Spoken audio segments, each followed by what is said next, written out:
Wizard from Oz here, and today we're helping a Linux.org member, KD, to install Zorin OS 15 on a dual drive setup where there's a 256 gig solid state drive that Zorin's going to go on to replace an existing Ubuntu installation there, and a separate home partition is going to be set up on a 1 terabyte internal hard disk drive.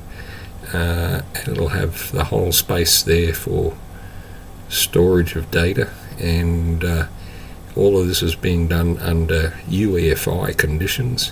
So with the storage drive where the root operating system is, there'll also be a small ESP, that's an EFI system partition, which is required under UEFI conditions. So let's get into it and have a look and see what we've got. I've put together a document prior to this, which was a plan for KD to follow. That didn't go 100% to satisfaction, so we're going to take a look through the plan and see if there's anything that needs tweaking there. We'll see where we go from there. So I've got the plan here. We've got our installer here. I've actually set up my Wi-Fi in advance, but if you're doing this on Wi-Fi, you can get to it through settings and Wi-Fi, and Zorin will detect your Wi-Fi and you'll connect to that using your router password and end up with that icon there on the left, the inverted cone, so to speak. Take a quick look too at gparted, which I put on here. You'll only have up to these first 3 icons. I put the rest of the icons on there for doing this video. And the only part I'm going to have a look at here is to check this is my actual USB stick, and it's on dev SDC. Okay, so that's been built with a utility called MKUSB or Make USB. It's got the Zorin ISO on it. It's also got persistence and space for data, but that may not be the same case in your circumstances. So just check that that's on dev SDC, because we may have need of that later. We'll get into the installer.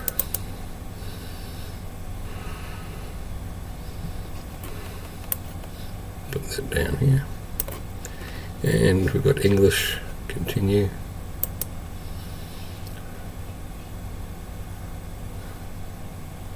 I use the English US keyboard layout. It presents less problems, even though there is one there for Australia. Downloading updates. KD has intermittent access to Wi-Fi. In that case, it's best to check that. It doesn't really save time after installation if you get good download mirrors after you've installed. But I'll leave mine unchecked because I don't want all those downloads right now. Third-party software for graphics and Wi-Fi hardware and additional media formats. This will help you run videos on your browser, internet browser. It'll help you with NVIDIA or Radeon cards, proprietary cards, etc. So it's a good idea to tick that. We'll continue here. That'll take a moment or two, so I'll put this on pause.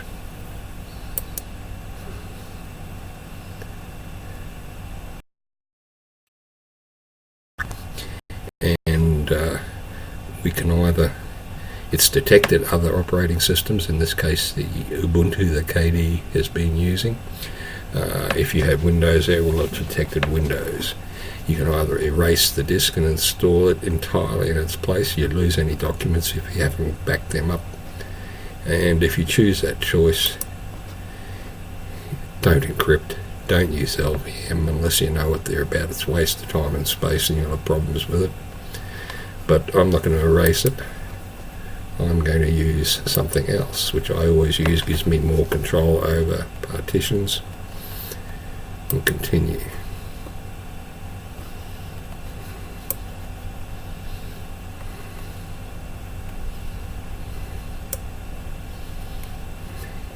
Now, this is showing up my 2 terabyte internal hard disk drive, dev SDA. Further down we get into dev SDB, which is my 256 gig solid state drive. Before we start manipulating those, we look to see where the bootloader installation is going to go in. It's currently defaulting to dev SDA, which is the 2 terabyte drive, but we want it to be where the root partition is going to go. That's having a little problem showing. We're not going to worry about a partition number for this. We're simply going to put it on the device. The device I'm putting it on here is dev SDB, my solid state drive. Okay, so that's all set. Excuse me. Let's manipulate partitions. On dev SDB first, we'll have a look. We'll set up. This one for me is Manjaro. For KD, it's Ubuntu on dev SDB 1. Let's take that. And we're going to change. Now, looking through my list here, we're now up to here. And I failed to say and choose change. Could say edit on some installs. My bad.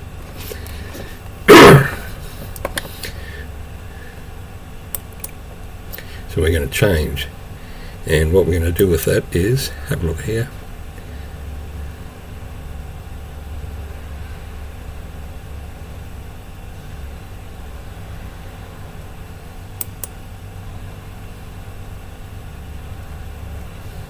ext4 journaling system. Okay, that looked grayed out, but it wasn't.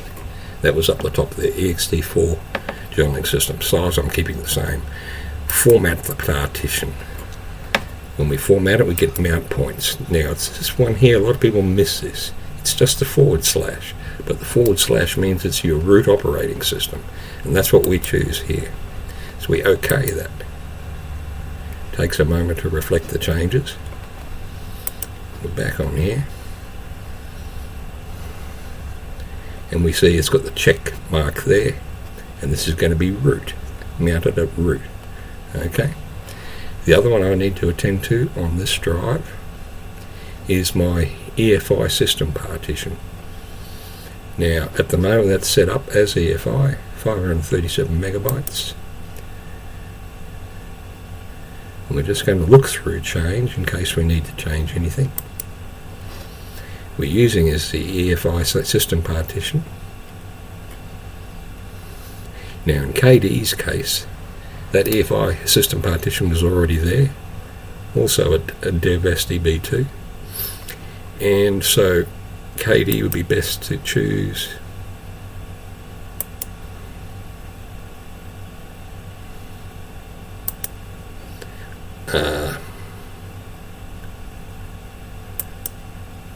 format. We want to format that.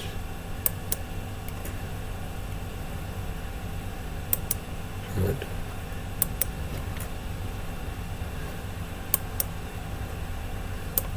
Can't quite get that right. Doesn't matter because it'll still work. So it's going to be the EFI. Finished with that drive, we move back to the SDA drive, which in her case is the 1 terabyte drive, in my case it's 2. And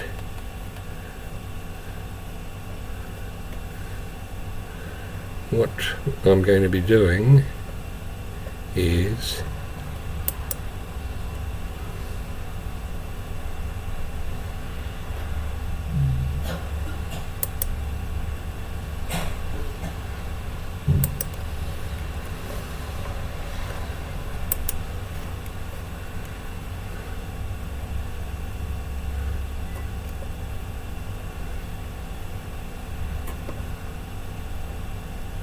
when I find it. There we are, free space. I've got 14 partitions on here, but KDA doesn't have as many. So free space here, we're going to add a partition, she can just check hers and use the ext4 journaling system. I'm using a partition here. It's primary. I'm just going to make it 60 gigabytes.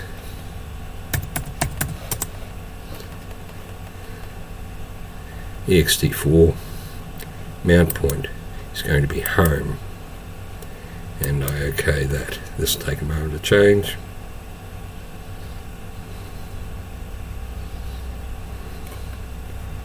Now I've also got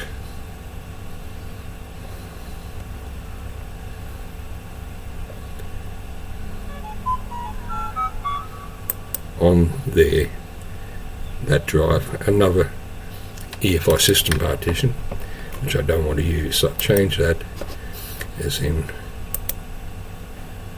do not use the partition. KD does not need to do this.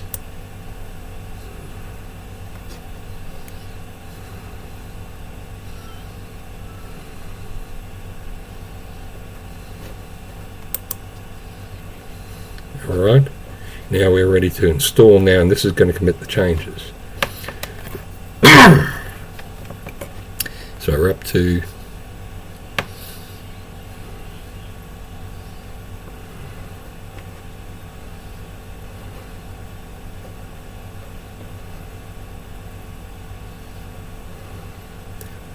that's I should say here is we don't put on a swap file here. We don't need to. It's overkill.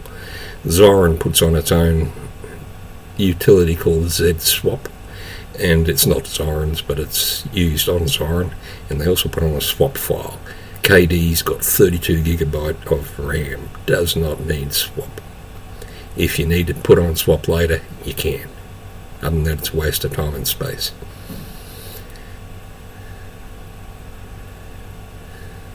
Choose to install now. We'll get a summary of changes. So we're doing that now. And this tells us what's going to happen. I'm going to get partition. These numbers will be different for KD.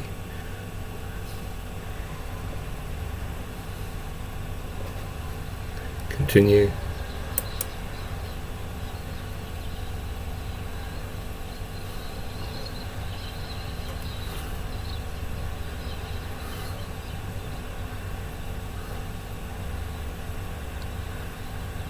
This will take a couple minutes, so I'll put this on pause.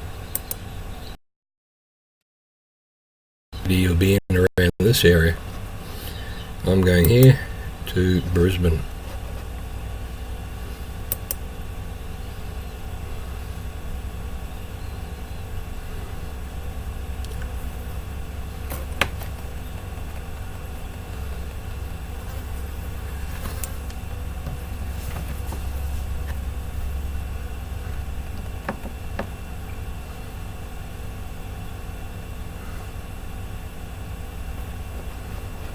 Having a think about that, isn't it?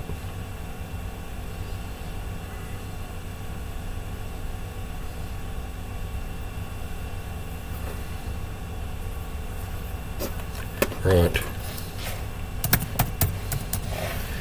Now this defaults to your computer, it's identified.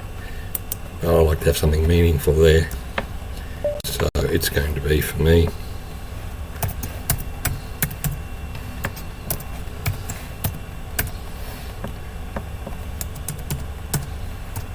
OS 15, and it'll be on the SSD. Username wizard's fine, password.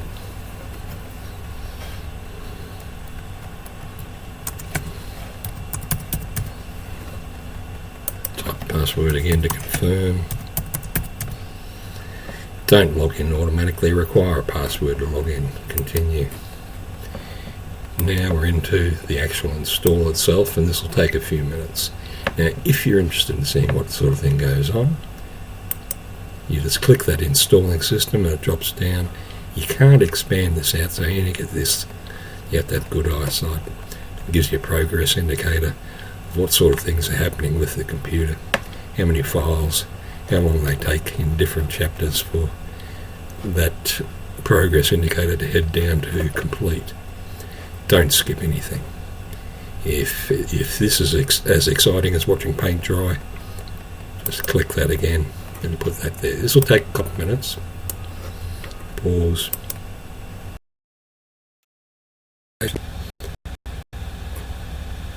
You can continue testing Zorin now, or restart the computer, and I'll just continue testing while I switch off this video, but you could restart now and have a happy time with your Zorin.